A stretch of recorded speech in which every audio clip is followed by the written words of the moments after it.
در امو مهاره هایی که اینها مخفی بودن در اونجا که شکست میخورن باز میان در صفحات مجازی در سوشل میډیا.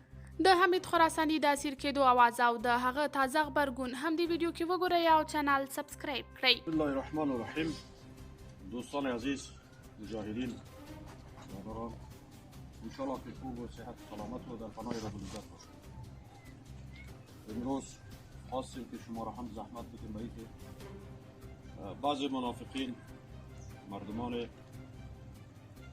امروز زیر عنوان بغاوتگران، مردمان فاسق و فاجر، کسانی که در برابر نظام الهی اینها بغاوت کردند، در صفحات مجازی و سوشال میدیا اینها سر و صدای ناحقی را برای انداختند از دیشب به این طرف که گویا ما در آرزو اسیر شدیم و یا که با او جمع منافقین، جمع بغاوتگران ما باید کرده باشیم. اینها ذره شرم و حیا در وجودشان نیست. اینها منطق و عقل و این موارد در وجود از اینها نیست. اینها درک کنند حق و باطل.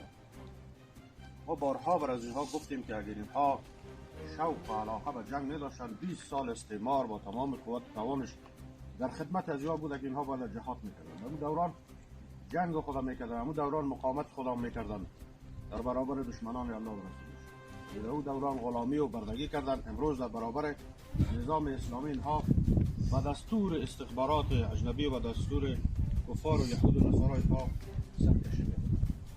قتل از یا سرکوب از یا نابودی از یا از وجیبه ها است. برای هر مجاهد یک وجیبه است و فریضه است که و قاتلوهم حتی لا تکون فتنه و یکونوا و اینها که در سنگرها و در امو مهاره هایی که اینها مخفی بودن در اونجا که شکست پروپاگاند هایی را پخش و نشر میکنند، با احساسات مردم بازی میکنند، با چشم مردم پاک میزنند. تمام حرف از اینها دروغ است. تر دې وړاندې ټولنیزو رسنیو کې اوازه خپره شوې وه چې ګنې خراساني د مقاومتیانو لخوا نیول شوی دی. تاسو په دې اړه څه نظر لرئ؟ کمنټ کې شریک، ویډیو لایک او چینل سبسکرایب کړئ.